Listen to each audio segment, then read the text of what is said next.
Good afternoon, everybody. We are getting close to our noon start time. I'm just going to give people another minute or two, crossing that noon time to get started. Thank you so much for being here. I really appreciate that. Just wanted to point out the chat feature. That is the main way to interact with me during a webinar, which is different than a Zoom meeting, kind of simplifies the process as far as the participant side goes. So please don't hesitate in that bottom part to see chat. Your chat will go to me as the panelist, and we'd be happy to answer your questions. I've gotten 2 comments in the chat box regarding sound, and my sound's all the way up, and I've had a few people say I'm sounding clear, and then one person saying that it's a little low. So I'm really gonna try to project, but I am getting feedback that quite a few people are hearing me. So I think hopefully in the next minute or two, if you want to work on your device, I'd appreciate that. And hopefully, again, this is being recorded, so certainly if there's an issue popping up, I'll publish that recording as well if something happens for you on your side. So I will just give people one more minute and we will get started.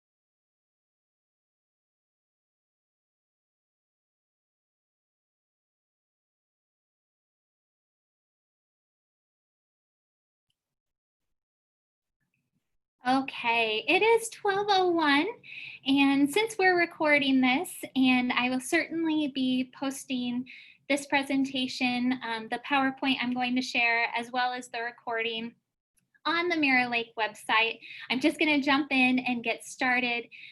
We've got a lot of attendees here today, and I just really appreciate you.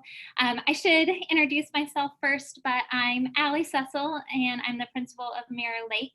And just based on the attendees' names that I see, we have a mix of new coyotes with us. So welcome 6th grade parents, as well as some new 7th and 8th grade parents. And to those coyotes that I got to meet last year, welcome back. Thank you so much for joining me.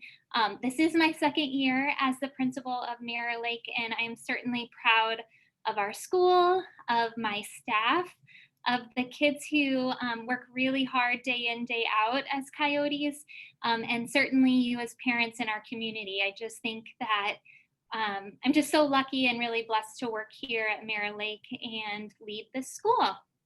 So thank you for joining me for a kind of before back to school meeting.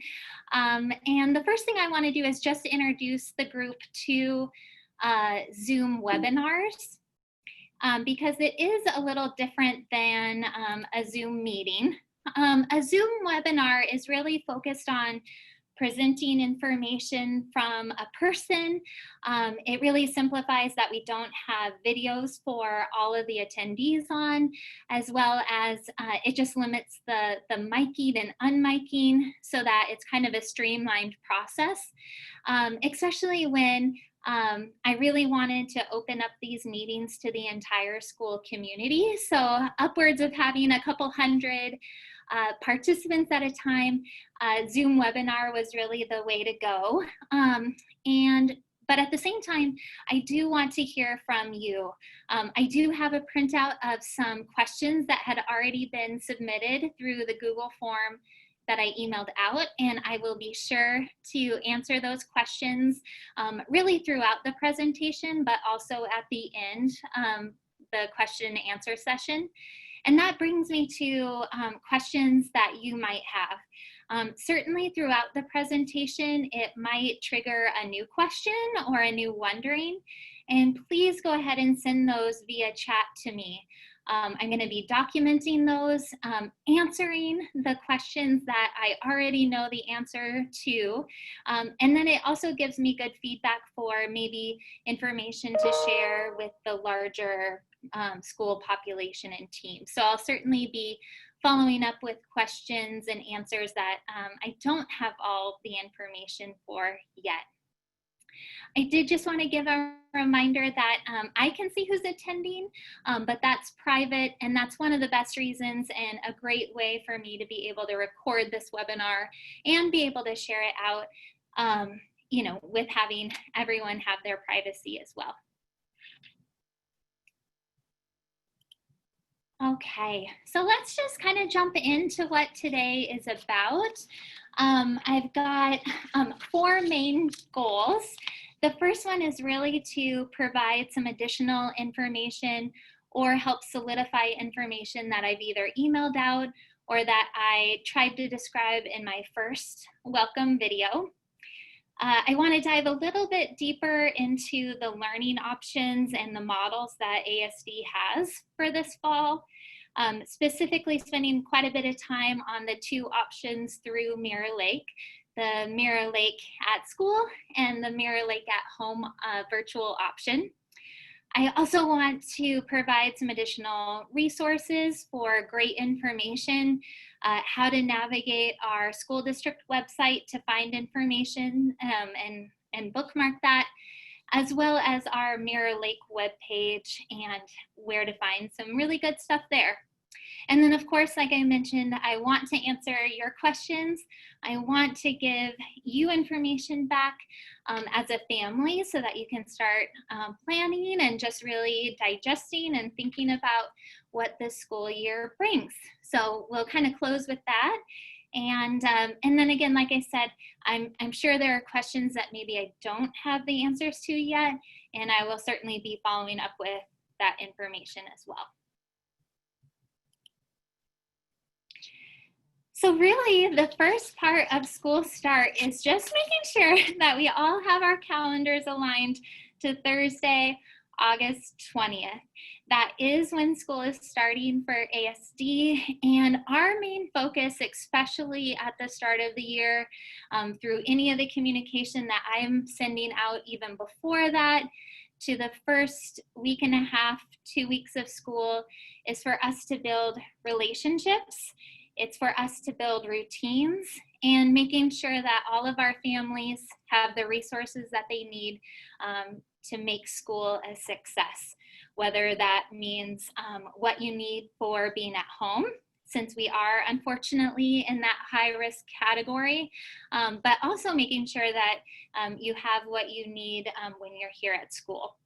So we're going to be focused on a few different ways to be providing information to help students build relationships with their teachers at a distance. That's completely new. We're always so excited for that first day of school, putting faces with names, learning about each other. And so we will have a back to school open house.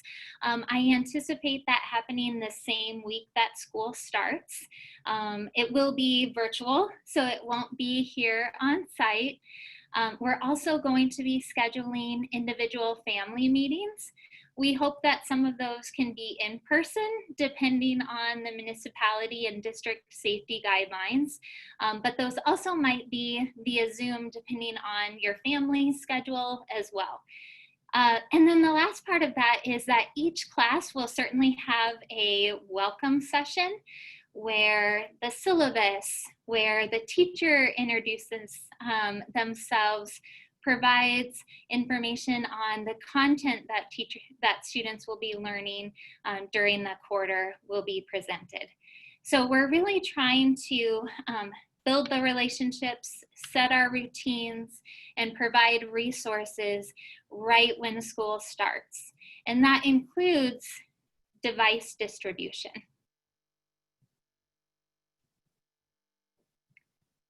All the talking makes me thirsty, sorry about that. And device distribution, similar to maybe in the spring, we'd be setting up an appointment, and maybe that happens at the same time as the individual family meeting. But we would be providing then a Chromebook to students who need that, or that it would be really helpful for the family to have that extra device so that mom and dad are working, student is working, or with families with multiple siblings. That's something that came up quite a bit this past spring for us, is that, gosh, we're a family of 4. We've got 2 devices, which normally is fine, but just spending a little bit more time on the devices to submit schoolwork or something, it'd be helpful to get that additional device. And that's something that we'll definitely be working with families on right at school start. So certainly next week, I'm hoping to have a more solid schedule of dates and times specifically for the open house, as well as how we're going to start scheduling those family meetings. So be on the lookout for an additional Coyote Communications newsletter next week. And I will make sure that you have the information to get prepared for those school start activities. So before school start, we want to make sure that families have been receiving the information on the learning options. And there are 3 options within ASD. The first one is kind of the default option. That means that if you are registered as a Mirror Lake student, maybe you did that way back in the spring when open online registration began, the default option is MLMS at school. The other option is still through Mirror Lake, but it's called Mirror Lake at Home, and that's the ASD virtual option. That is an option that you need to take an additional step to switch to, and that's something that I'll show you on the ASD website. In the MLMS at Home option, this is a selection where all of the instruction is provided at home. And so even when we get to a risk level where students are attending school, if a family selected this option, they'd still be working from home. So I'll give some more examples and concrete information about that. And then the last one is certainly moving outside of MLMS and attending an ASD homeschool. So there's a couple charter programs within ASD that does homeschool, and I'll provide you information on that as well. So let's dive into the first option, which is MLMS at school. MLMS at school, and really for all secondary programs. So when I say secondary, I just mean all middle schools and all high schools are following the same quarter schedule. So it's not unique to us. It's a district-wide decision. But each quarter, so there's 4 quarters in the school year, each quarter students will take 3 classes only. They'll take 2 core classes and 1 elective class. So this means when they're here at school, they're only taking 3 classes during the school day. And like in the high-risk model that we're in right now, where students will be learning from home, they're still focused on just 3 classes. So the 2 core classes are broken up with language arts and science being held the same quarter, and social studies and math being held the same quarter. We've got lots of elective classes at Mirror Lake, and the vast majority of them all have content for that blended learning model where we're working here at school or at home. And so our elective options really haven't changed. It's just a matter of when you're taking them, and that students will just be taking one elective class at a time. So I listed on the left-hand side a lot of elective classes, and quite honestly, from the course selection sheet that we provided students in the spring that students selected from and that we were planning, for the selections that had the most interest, we're actually offering all of those classes. And so we're really excited to be able to continue that learning in this blended learning model of at school and at home. So I did give some student examples on the right-hand side. So let me just give you a minute to kind of take a look at those 3 examples of what a student's schedule might look like.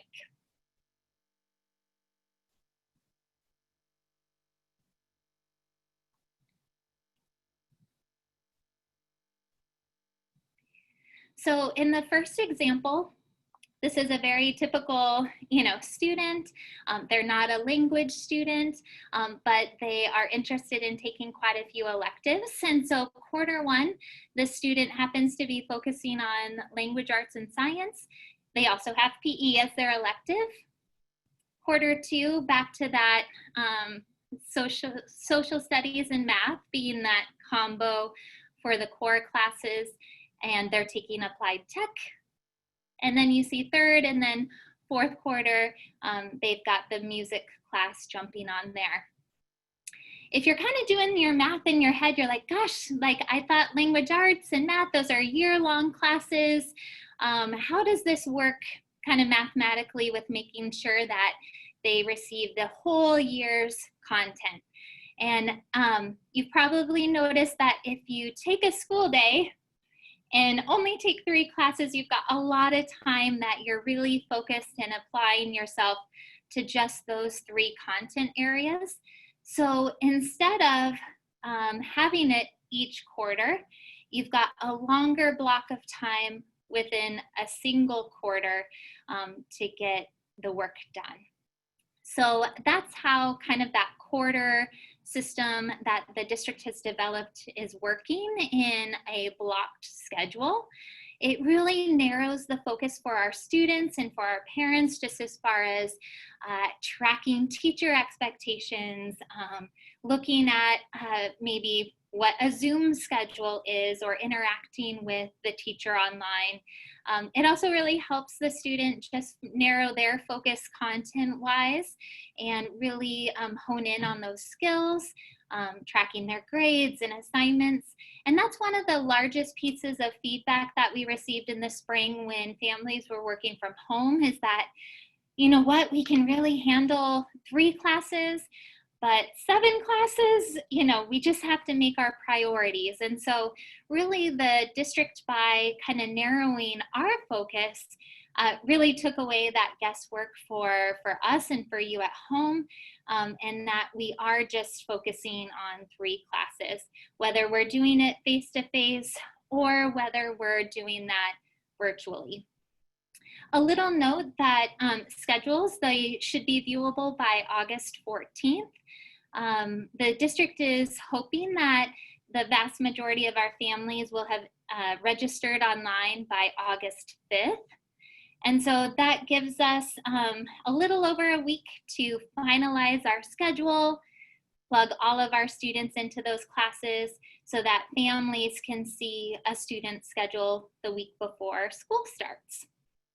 I did just want to point out, because I do see some immersion families participating today, I did put an example schedule of Spanish immersion student for a 6th, 7th, or 8th grader as the very last example.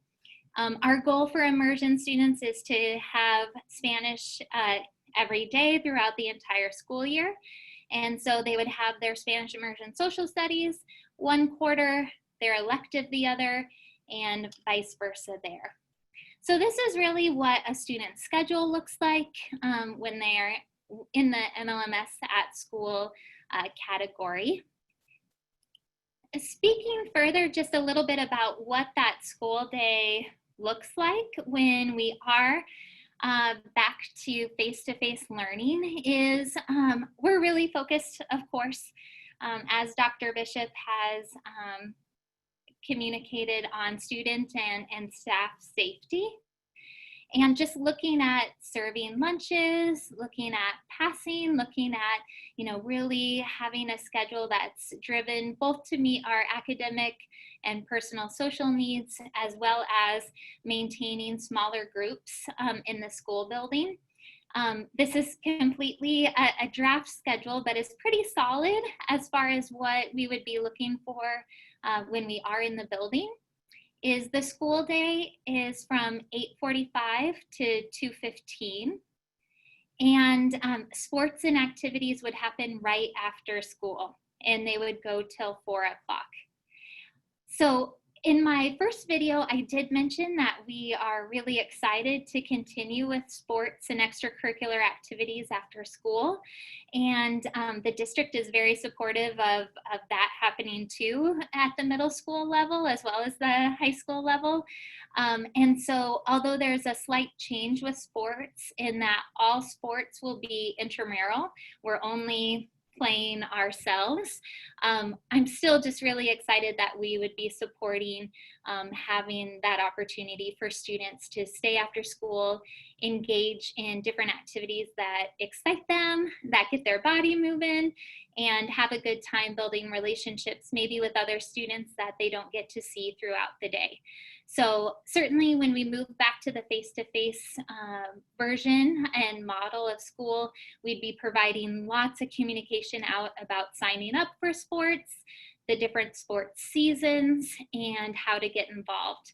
One of the best benefits of having intramural sports is that there isn't a fee to families, and that's great because it really welcomes all families. There's not a worry about paying for a sport, and it just takes away one more barrier for students to get to participate. So very excited about that.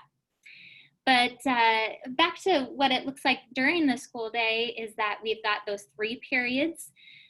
Students would be broken into 3 groups so that we keep our lunches a little bit smaller, keeping that social distancing as well as the opportunity to still go outside, because if you're a new Coyote, you might not know that we go outside a lot during lunchtime. We eat and then we go out and either chat with our friends outside, or we go walking around our parking lot area. We shoot hoops, we play football. So there's a lot of things that we kind of do during lunchtime, and we still feel like that's very important. And again, following the guidelines that are given to us for safety. So hopefully this gives you a good idea about what the school day looks like as far as classes go. Again, this is a draft schedule, but pretty solid about the direction we'd be going. So I think I just wanted to mention how that MLMS at school works when students are at home, when we are in this high risk model that we're at, and that connection is really all of the work that ASD and our educators have been doing over the summer to create the blended learning model and adapt our curriculum, all of our ASD academic plans, to the blended learning model, where students are receiving the ASD curriculum through our online platform of Canvas, so that they can be accessing and being taught directly by our teachers at home using our curriculum and our academic plans. Whether they're at home or even when they're on campus, we'll still be using those academic plans and using Canvas as that resource for students. This helps in a lot of ways. It helps if maybe or just even a typical day, a student isn't feeling well, or maybe they can't come to school for some reason. They can stay directly attached to their class. They know what assignments are being given that day. Maybe they're watching the recording that the teacher did of that topic or that lesson and is even able to submit that assignment via Canvas. So even when we're face-to-face, we're going to have that Canvas element just so that students are really prepared and know how to use that to their best ability, because you never know where we find ourselves, either at home or here at school. And I just want to share how excited we are to be able to use our curriculum, use the expertise of our educators and our support staff to provide a totally different educational experience this fall than we had this spring. So just to point out some things for when you're a Mirror Lake student at school, but you're working from home, is that, again, we're using our ASD curriculum and materials. This is awesome because we hopefully then would just be also checking out some textbooks, being able to make copies, using our library services so that families who would prefer some hard copies instead of always accessing the online textbooks to have those at home. So that's one great bonus of using the ASD curriculum, is that we have class sets that we can begin to check out to families so that they can have those. Again, we'll be using Canvas. If you're an incoming sixth grader, that might be new for you because elementary schools didn't use that last year, but it is an easy to navigate platform that all of your classes will be in, and we'll certainly do a lot of helping you get access to that and familiar with that. If you are now a 7th or 8th grade family and were middle school last year, Canvas is something that you're very familiar with to get news from our teachers, to see announcements, to even submit assignments. And so we'll be continuing with that platform as well. I mentioned that we certainly will be supporting families with Chromebooks, and that we'll be looking at scheduling appointments to distribute devices right at school start. And then the district is working on a new plan with GCI. So if internet has been a hurdle at home, instead of using the MiFi boxes, we're working on internet plans, which are actually more cost savings and should be a higher level of service. So they're working on those details. And so we certainly don't want internet access to be an issue for why a student isn't working on their classwork. Dr. Bishop has also communicated and been super clear that even though we're working, or students might be working from home, our schools will be open at a safe level. So what we're hoping for is that we're able to maintain a level of services that here at school that actually invite different groups of students to the school. That might look like different clubs, that might look like tutoring services. For example, hey, algebra students, we're going to do a tutoring session on algebraic equations, come on in. Certainly we're going to be hosting library hours and sign-up opportunities to get support either on research projects or checking out hard copies of books or learning how to check out e-materials as well. So I think that you're going to see and feel a complete difference about what that looks like this fall and compared to the spring when we were just even trying to figure out what this whole COVID thing was and how to react to it. So I'm really excited to think about the opportunities that we'll be able to share and have on site in a safe manner, even when students are working from home. Okay. The other program that I wanted to spend some time on is the MLMS at home. And this is an option, again, that you would need to go ahead and select online during registration. So even if you've already registered, if you're wanting to move from MLMS at school to MLMS at home, the 100% virtual option, I'll show you where to go online to select that choice. Some big differences between MLMS at school versus MLMS at home is just that in this option, it's an assumption that your family is not wanting to come to school for any face-to-face instruction. It means that you've really opted for that it's best for your family, either it's best for your student or it's best for your family schedule, to have that flexibility of knowing that 100% of your instruction will be at home, even if it's safe for groups of students or the entire school to come back to school. So in the virtual program, the courses are taught 100% by ASD teachers. There'll be direct instruction opportunities where a teacher is teaching directly through Zoom or a Canvas add-on program. Also, the teacher will be doing recorded sessions and posting that to the students' classrooms.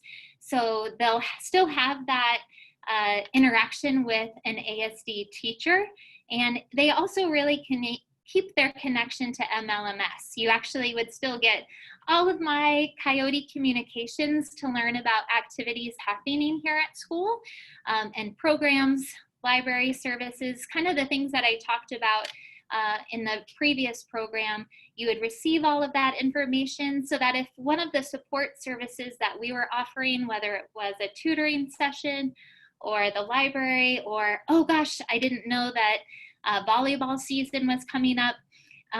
If those are opportunities that your family feels comfortable being involved in, we'd be excited to have you. So it just really keeps the student connected here. And then one of the biggest supports and ways to stay connected is that our staff, we will have a cyber center coordinator, and this person really acts as a liaison between the school and the family, and really can be an avenue for coordinating services between the three teachers. Just like you saw on the MLMS at School page, virtual students, they still only have 3 classes to focus on, the 2 core classes and the elective class.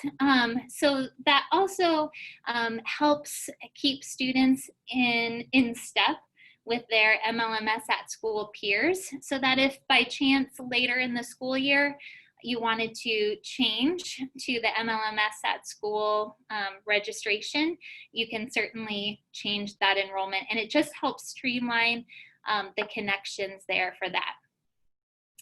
The one curriculum difference that I really want to point out is that the virtual program uses APEX courses for the curriculum for the core classes. So language arts, science, social studies, and math, they use APEX courses.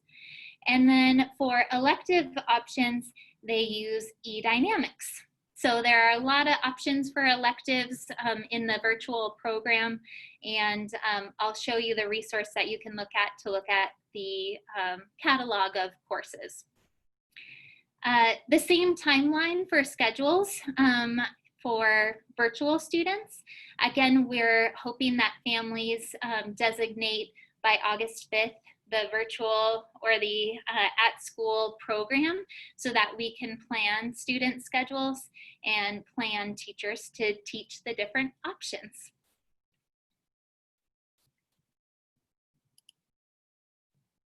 And then the other program outside of Mirror Lake that I certainly wanted to mention is that there are ASD homeschool options. There are 3 throughout our district, and you can see them here on my slide.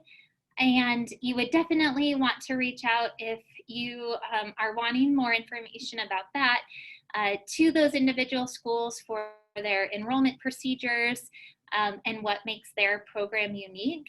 If you happen to find yourself taking advantage or have been enrolled in a homeschool, I did want to mention there are possibilities of being a part-time Mirror Lake student. And we'd work through that with your homeschool, and the requests come in and we take a look at our schedule and see if we're offering that class that quarter and if there's room in the class, and then we work with you on scheduling that. Again, same timeline for requests and schedules being viewable, but I'd encourage you to take a look at their websites for more information on the homeschool options. So as I kind of wrap up a lot of the information I'm sharing, I just wanted to kind of share some additional considerations. And I really wanted to acknowledge just that as we open schools this fall, we really are in a completely different spot than we were in March. And learning virtually should feel totally different. The knowledge that our district, the knowledge that each teacher, each principal, each staff member has about helping students learn virtually, really we've leveled up in that. We've spent so much time over the summer preparing for whatever faced us this fall, and I'm really proud of the work that educators have done over the summer. I'm so thankful that we are using our ASD curriculum and our academic plans. It really supports students in the transitions because we're excited to have them on campus, and using something outside of our curriculum just doesn't make sense for those students who will be just back in seats with us, so that we can really streamline that and keep students on track in reaching their academic goals and potential. So I just wanted to share, I feel completely different about school this fall, even in this virtual setting. And I'm excited that Dr. Bishop wants our schools to be open for whatever safety level is possible, so that students can really make the connection just even with our physical building, get some face-to-face support, whether that be through tutoring or through the different opportunities. So I'm really thankful about that, and we'll certainly be following all of the municipality and district guidelines, because of course, student and staff safety is number one. And I guess I just really wanted to reiterate that we are here to serve. Education is about service. It's about service to our students and our parents and our community, and that Mirror Lake is really focused on serving every student and every family to meet the different needs that we have academically, socially, and emotionally. Every family has had a different experience. Every staff member has had a different experience during this pandemic, and we're going to recognize that. We are going to assess where we are at, assess where students are in their knowledge, and we're just going to build off of that and move forward. And then finally, just something to consider is that I know families are making some pretty big decisions about their education and what's going to work best for their family. And those decisions, of course, maybe need to change later. And as a district, we really are recommending that those changes happen at the start or the end of the quarter, just because it streamlines the curriculum. And it also streamlines those bookends of, grading, learning the different systems, as well as then transitioning and learning your new teachers or staff members. And so that quarter time is really the best time if you're interested in, you started in one enrollment option and you're interested to switch to something else. So those are just some additional considerations and maybe just comments and things that I've really been thinking about as a leader, but also as a parent. I have a youngster, and my husband and I have been making decisions for her as well. And so I have a lot of both empathy, but I'm in your shoes, and just wanted to share that I realize the types of things and the pros and the cons and all of the considerations that you're making. So with that, I do want to go ahead and navigate you to the website resources. And then I'm going to answer some questions that people submitted prior to, as well as have submitted throughout the chat box. So I'm going to go ahead and change our screen here to sharing a new screen.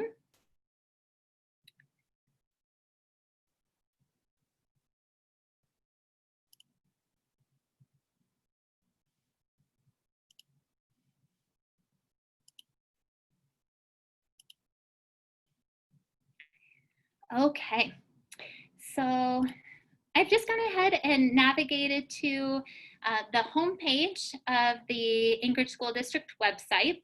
And there are a few things that I've bookmarked and I think would be a great place to start in looking for either additional information that I covered today or just looking at other decision-making models. So this homepage, that the Back to School Start Plan, if you click there for information, at the very top, and I check this every day, is just that risk level data that the district is using to really inform what model of schooling that we're in.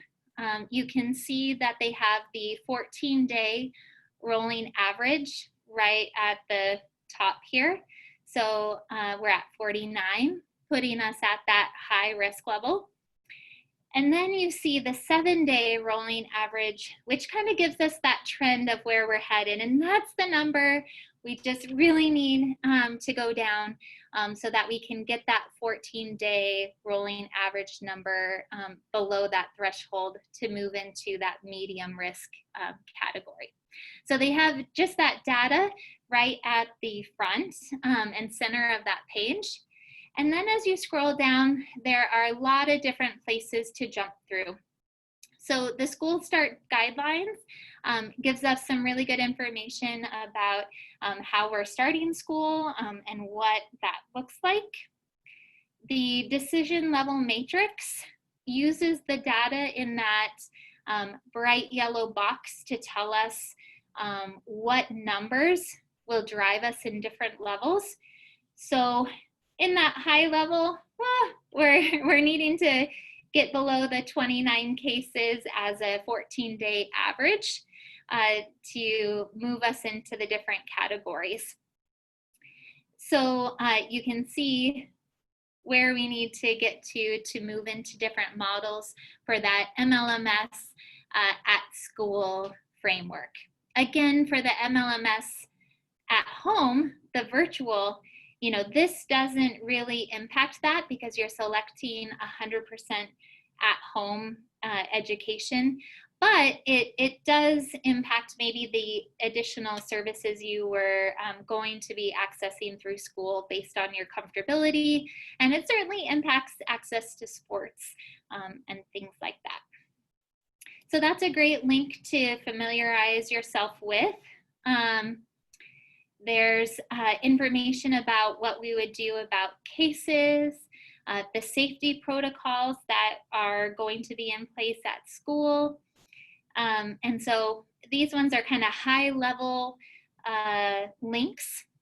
And then below that, you can dive deeper into kind of that individual information that might impact your family directly, including some frequently asked questions.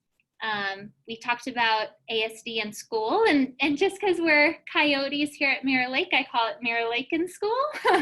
And the MLMS virtual program, so that our overarching programs that the district is offering.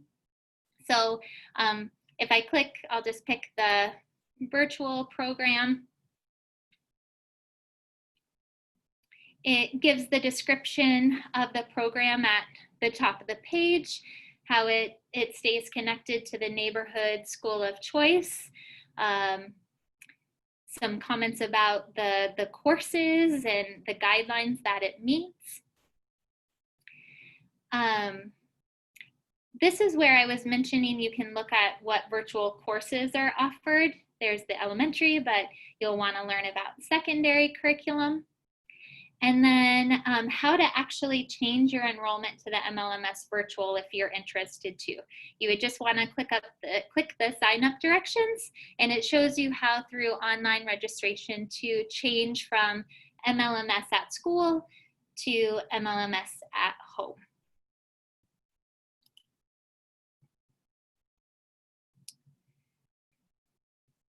So information, there's a specific immersion. Under sports and activities, they're still fleshing that out. So there's not a lot of information there. And honestly, especially with sports changing to intramural and really school driven, definitely just keep your eye out for Coyote Communications for information from me about the opportunities that are happening at school.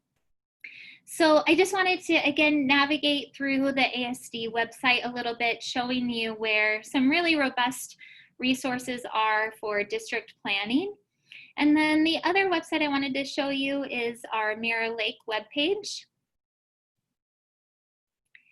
As you can see at the top, we added the information about these virtual meetings.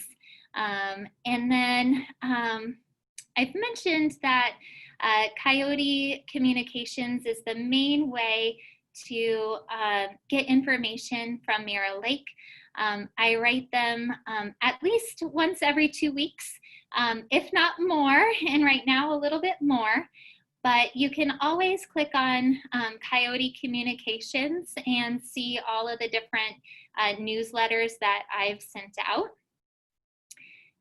It pulls up the most recent communication. So you can see that this was the latest one that I sent out, just inviting everyone to come to these virtual meetings. I also included a link to my first video. I didn't realize there was such a limit on how many views, and so although the vast majority of everyone got to view my video, we did need to post it on our MLMS YouTube page to get some more views. So anyway, those are all here. We also archive all of my newsletters. So if you're looking for maybe a past newsletter that I had sent, I use S'more to send out newsletters, and it just keeps a copy of all the newsletters that I send, and it's just by month. And you can see I send at least a few a month. So gosh, maybe my average of every 2 weeks is a little off. Maybe I send them a little bit more often, but I'll definitely at least send them every 2 weeks. So again, that's my method of communicating with families is mostly via email.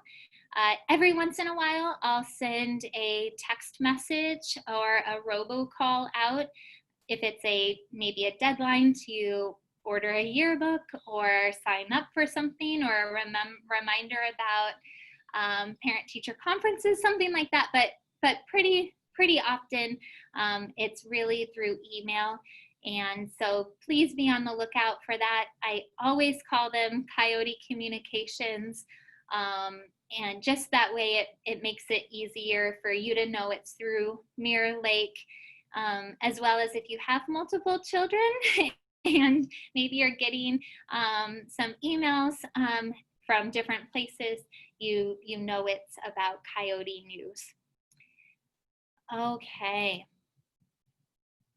So with that, I am going to start answering some questions. I'm just going to stop sharing here, and I will, actually I'll put it on our,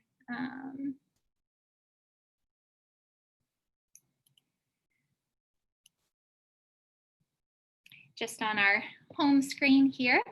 So I got a handful of questions from the Google link that I sent out, the Google form for questions. So let me answer some of those first, and most of them are pretty general. A few people asked about band. how does band work virtually, and how are we going to keep Mr. Harrington safe? And we are going to offer band. When we're in person, that certainly means a smaller class size. We've been working with our fine arts department on the dimensions of our room, how many students that means can be performing at one time or are working at one time with Mr. Harrington, keeping our students safe as well as him. It means that we're focused a little bit more on solo and small ensemble work rather than 60 kids in band. We're also looking at some alternate places to host band. So for example, in our multi-purpose room, we can offer a lot more room to keep students in that area. So what does that look like? And so Mr. Harrington wants as many students participating in band as possible. And we want that too. Virtually, what that looks like is, of course, recorded tutorials. Mr. Harrington has students submit samples of their recordings so that he can support them. Maybe it's scheduling some tutorials, so maybe the saxophone players, he works with at a specific time. There's lots of videos and online tutorials for students learning instruments, as well as, you know, distributing music that way. And so we are going to continue offering band. We're excited to get our sixth graders who have either little or no experience excited about still being in music, whether that be band or orchestra, choir, or keyboarding. And we're really excited for our 7th and 8th graders just to continue growing in that area. And just a little side note is that we typically have all of our 6th graders in music, and that's still our goal for this fall, is to have all of our 6th graders taking a music class throughout the school year. But certainly we're still finalizing, or I should say in the midst of nailing down our master schedule just based on what our family and our community is looking at. So hopefully that answers the band questions, or in fine arts in general. I got some questions about what electives will be offered, and so hopefully you saw the PowerPoint slide that honestly all of our electives are still being offered.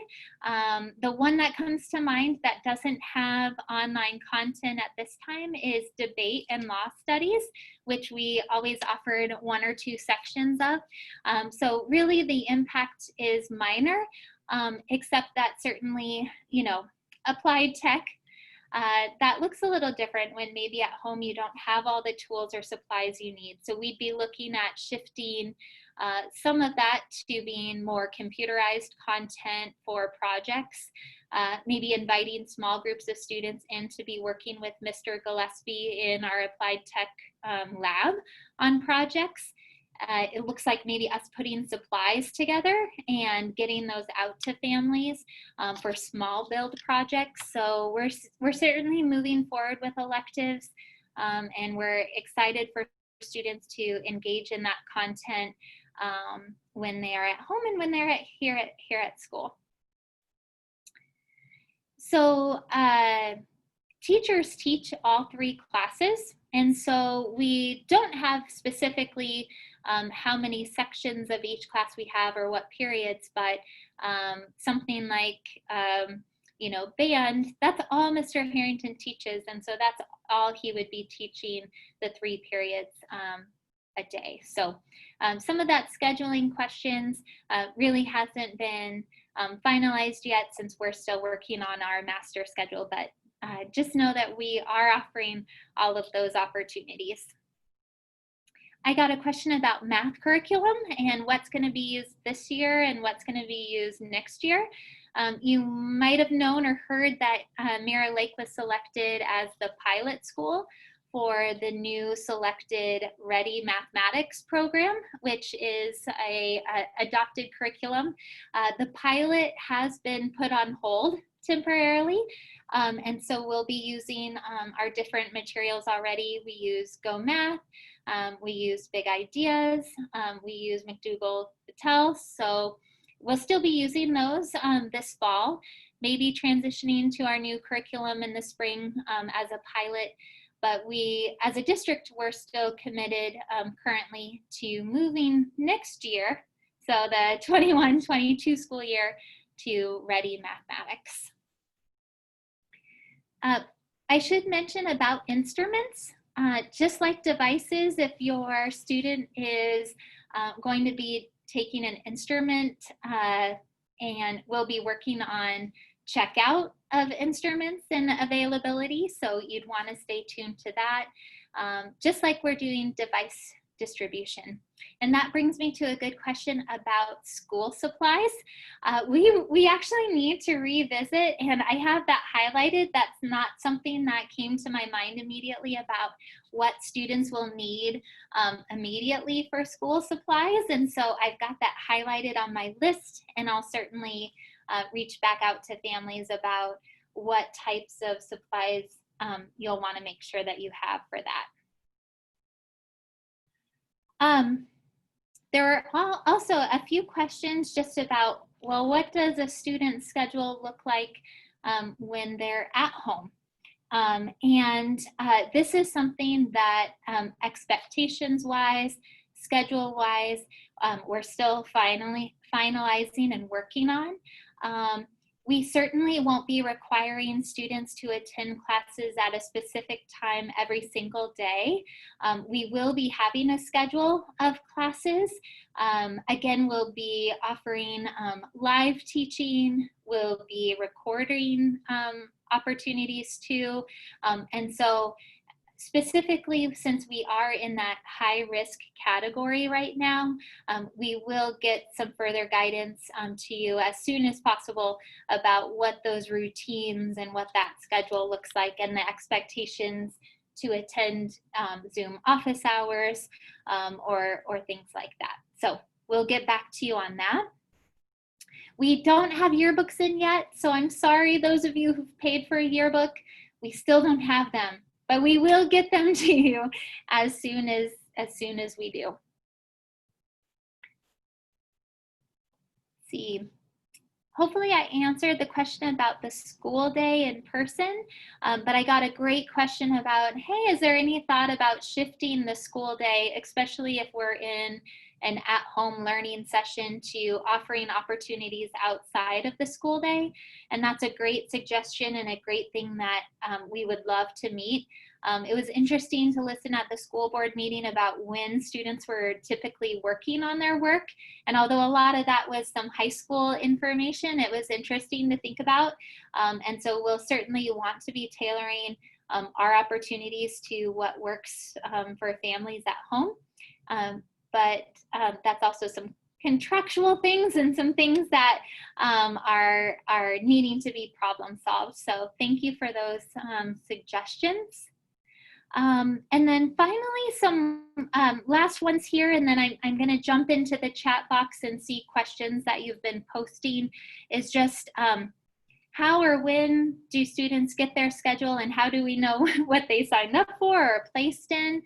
And so again, August 14th, schedules will be viewable.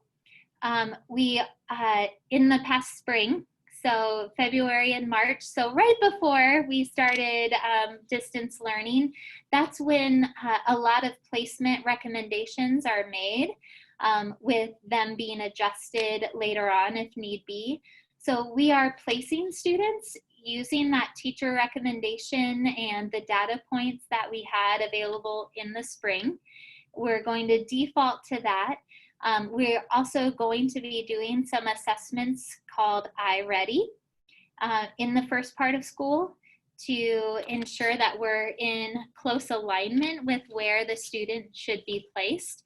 If there's a big discrepancy between a student's placement and score, either, oh gosh, they really need to move up, or, oh, let's see if maybe a different class is a better fit, we would certainly work directly with the parent on that.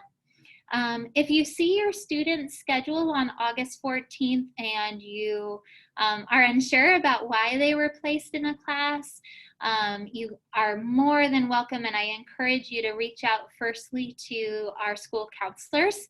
I'll share their information in my next Coyote Communications, but we have two amazing school counselors. Sherry Betts works with all of our incoming sixth graders. And if you're a seventh grade parent with the last names L through Z, or a student with those last names, she's your go-to counselor for any schedule questions. And that includes a schedule change request. We do take elective course request changes, mostly for 7th and 8th graders.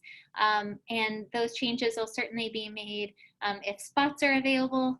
I really appreciate your understanding as we're doing some new systems that maybe schedule changes won't be as readily available for electives as they were in the past. But we certainly want to make sure that we're meeting our students' needs, and we'll be working hard the first couple weeks of school to solidify the academic placements as well. And then our second counselor, Miss Kristen Balega, has been at Mirror Lake for a really long time. She does the other half of the 7th grade alphabet, so A through K, and then she has all of our 8th graders. So again, those two are great contacts. They are not back to school yet. They are coming back to work in a few weeks here. We'll be working on schedules and we'll be available. Email is the best way to reach them kind of as they gear back up for returning to school. I think I hit all the questions that were submitted or that I maybe hopefully answered during the PowerPoint, except for, yes, unfortunately, our parent night and our Camp Coyote, which is kind of our orientation program for incoming sixth graders or new students, have been canceled since we can't host large events at school. But it got me thinking that, gosh, actually, the orientation is new for all of us, right? And so sixth graders coming in, especially when we move back to a face-to-face, will certainly be providing you a lot of information, opportunities to tour in small groups and some other things. But so that's kind of been put on the back burner, and really as a school, we're going to be orientating ourselves to a new start of the school year. Okay, let me jump into the chat here. Give me just 1 minute and I'll be answering some questions. And like I mentioned, if I don't know the answer, I will just kind of acknowledge that and then keep a record of it so that I can get back to you. So I'm just going to scroll back a little bit.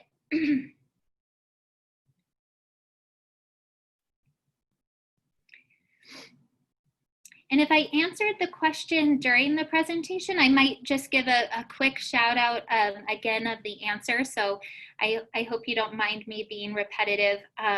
But the class blocks are about 90 minutes in time. So that's for all classes, whether it's an elective class or a core class, is about 90 minutes. So I had a really great question about structured learning students. What does their schedule look like? And we're definitely still working with special programs on what that type of day looks like and how do we break up the different classes so that students get social skills, they get their academic classes, as well as an elective.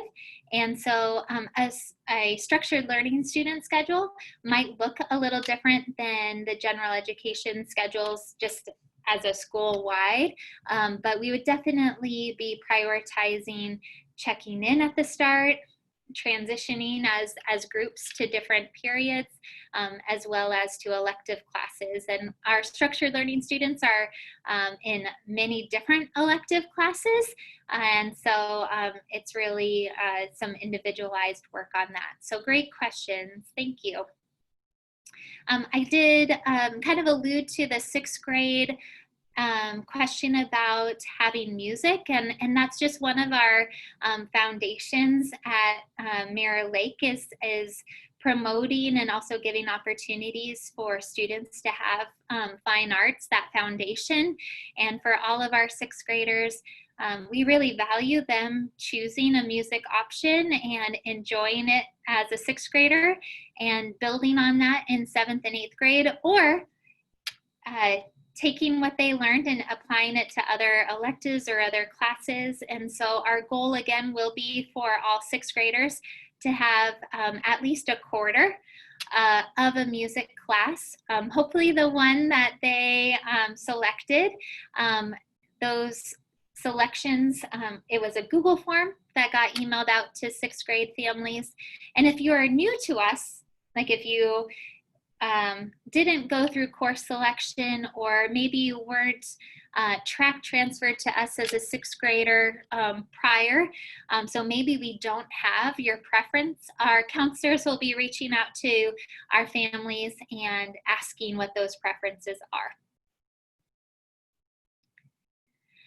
For families who maybe have internet connection concerns, or maybe GCI isn't a company that you're wanting to work with, we certainly will be working with families.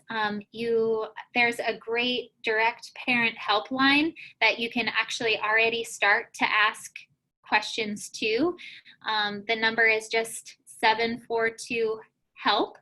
And that's really a helpline for all types of needs, whether it's device, whether it's questions about connection, whether it might be about nutrition services or mental health services throughout the district or through the municipality.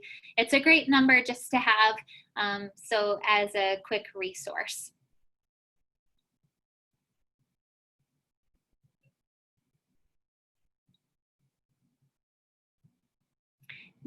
I have a great question here just about what does the e-learning at home option look like.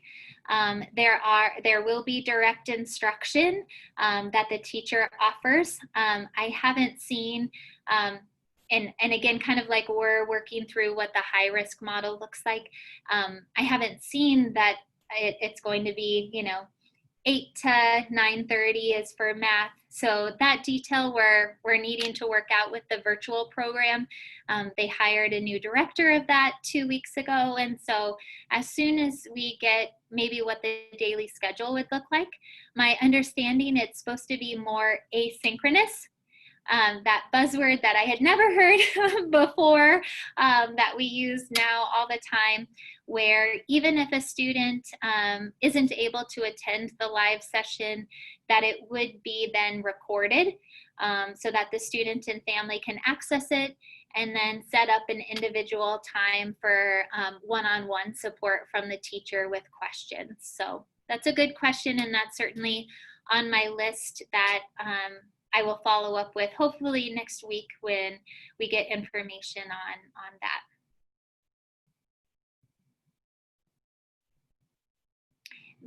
The general idea, both with MLMS at home, the virtual, as well as MLMS at school, when working from home, is that a student would not be penalized at all if they can't jump online at a very specific time. Of course, we really want to see them. We want to engage with them. We want a student and a teacher to be able to build a relationship with each other. And especially since we are starting virtual, building that relationship looks a little different. But we will not be penalizing students for not being able to jump on their computer at a specific time. If they're not able, like say a teacher is hosting or teaching direct instruction, again, we'll be providing that to a student in a different way.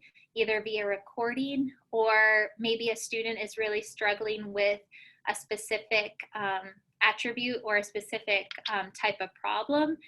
We'll be offering different ways to interact with a teacher, set up a one-on-one tutorial, or something else. Again, we are going to be setting some office hours and some schedules, and that will need to be coordinated within our school so that teachers aren't scheduling on top of each other, right? Because we don't want a student or a family to be torn in so many different ways. But we will be scheduling those opportunities so that that helps get into a routine. But again, I hope you hear that it's not about penalizing any student who can't come at a specific time, because every family is in a different position. People are sharing devices. Maybe the student maybe ends up going to work with their family and ends up working at school work at the end of the day. Maybe that just works better. And so we'll just need to be working and communicating with each other so that if a student maybe isn't coming to office hours, opening that line of communication of, you know, hey, we're always watching the recordings, or any chance of us scheduling a one-on-one session at 3.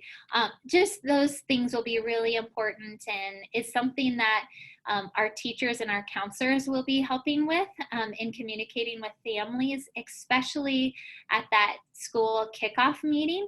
But also, if you choose the MLMS at home, that Cyber Center director will be helping navigate those waters as a liaison for that as well.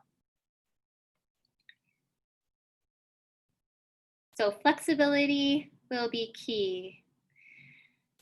Right now, we still will be moving forward with assessments. So I mentioned iReady, and that's something that I have a training for next week. Will be some benchmark assessments that we'll be using to kind of gauge where students are at and do growth. MAP assessments, measures of academic progress. Those 3 times a year benchmarks are still on the calendar. But maybe will need to be adjusted. I don't know if regulations let students just take those from home and what that looks like. So certainly more information to come on that as well. I got a suggestion about MTA, and I think the district has been working with all of our service providers, and GCI has just been the one that kind of jumped quickly on a partnership. So I'll get more information about the other service providers as well.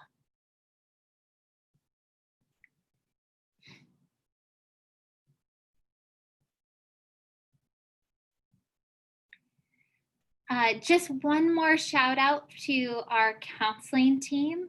If you, especially if you're a new family, don't hesitate to reach out to the counselors, and I'll make their information's on our website, but I'll make sure to follow up with their information in a new Coyote Communications.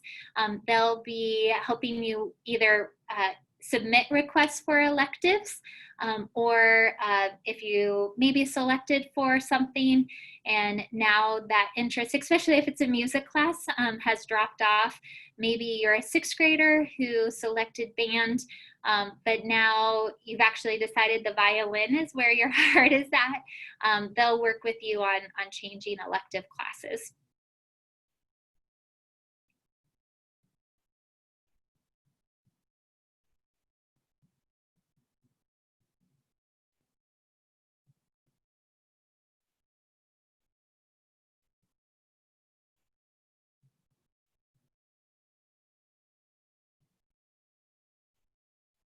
Sorry, I'm just reading and kind of jumping over maybe duplicates. I had a great question about not only what does the virtual learning look like, but what is all the interactions with friends and teachers. And certainly Zoom will be part of that. Canvas now has an add-on feature for interacting that we'll be implementing, I believe. We certainly will be looking to move to group work in our blended learning process. So we'll be working on ways for friends to connect, as well as classmates to connect in different ways and in safe ways that that families are involved in. And so more info to come on that for sure.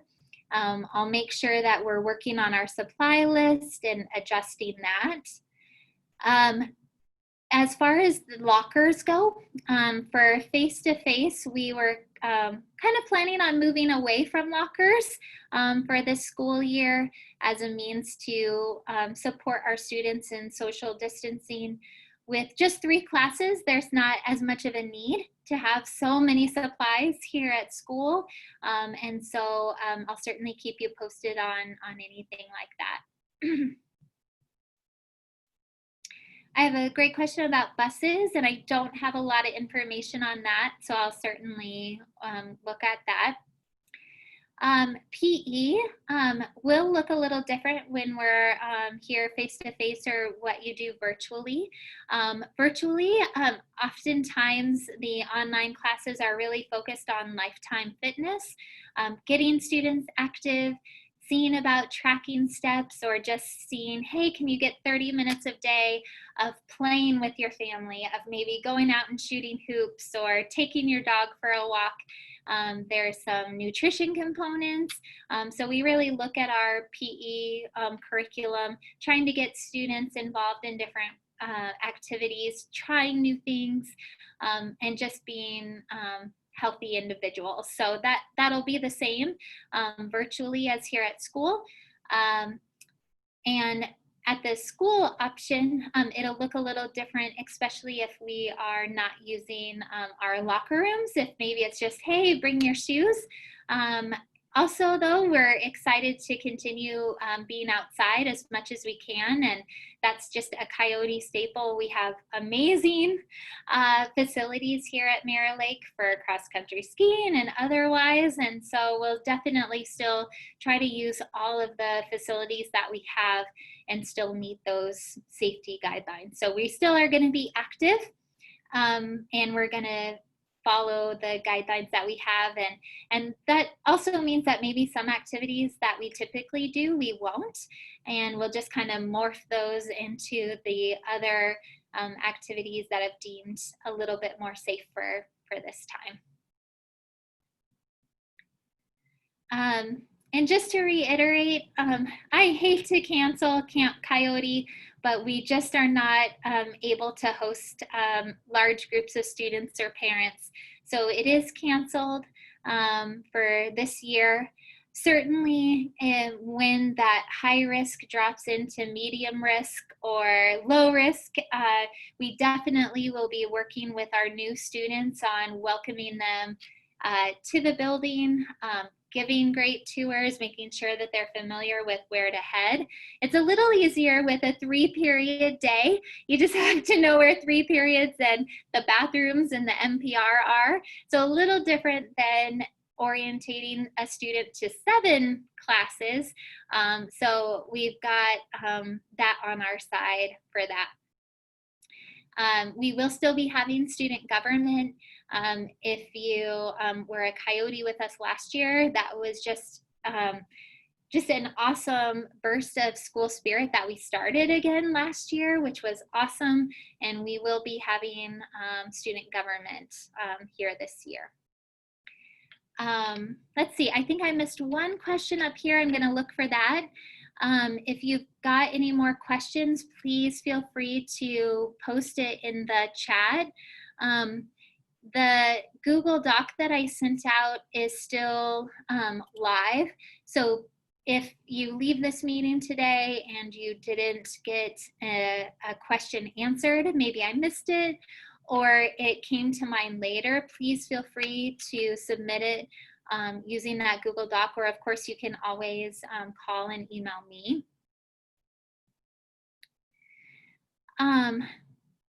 Let's see, I did get a question about special programs.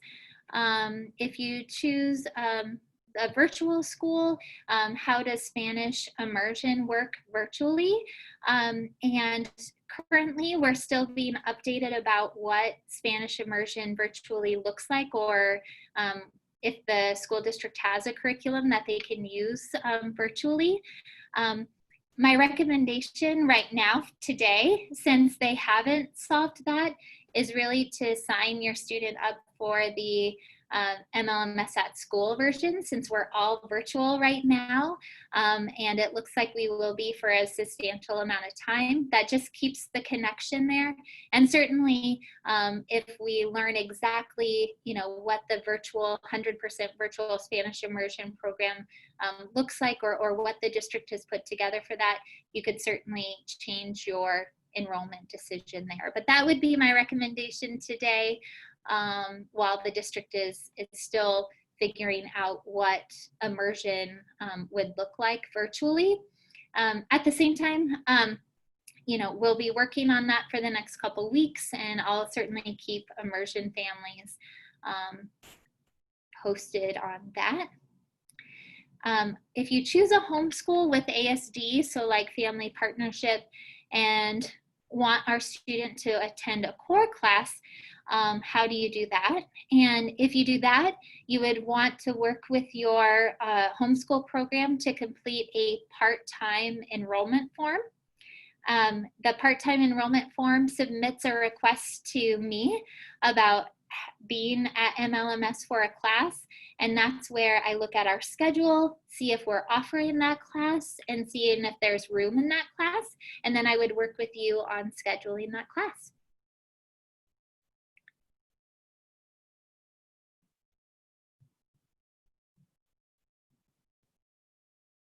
Okay.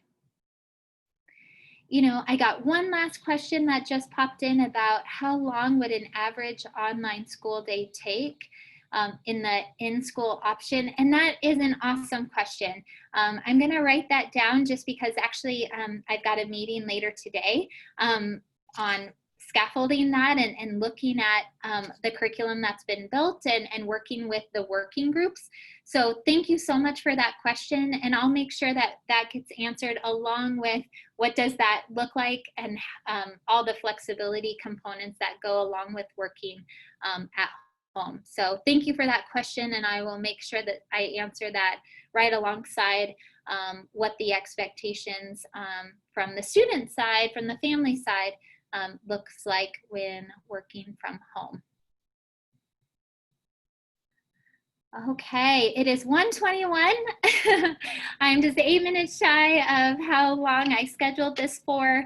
I will stay online here for a few more minutes, but I did just want to thank you again for coming today. I am so thankful to have such a great community and such a great staff, an amazing staff who's excited, little nervous, but excited about the year to come. We can't wait to serve your family and your students in their educational needs. And like we say at Mirror Lake, we're going to reflect greatness, and we're going to do that together. So thank you so much for coming. I will post the recording as well as the PowerPoint online. If for some reason a family member or maybe you want to join us again, I'll be doing the same presentation on Monday night. So have a great rest of your day. Thank you for coming.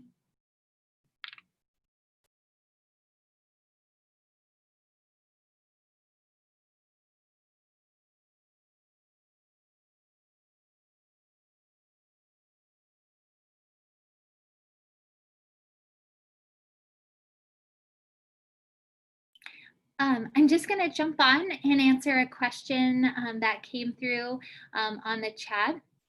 Is that yes? So since students who will be working virtually in the, like say in the MLMS at home, We will mirror their schedules with the MLMS at school. So for example, if they are taking math and science, or excuse me, math and social studies, we would be scheduling them for the opposite at quarter time so that they're not interrupted. And that's one of the foundations of why the virtual program and the at school program go hand in hand, because we do anticipate, a family member changing. So we will be scheduling that so that students don't get interrupted on their pattern and that they fit in the other classes. So great question. And school definitely will look different, but I know that we can do it together. So thank you so much. Have a great rest of your day.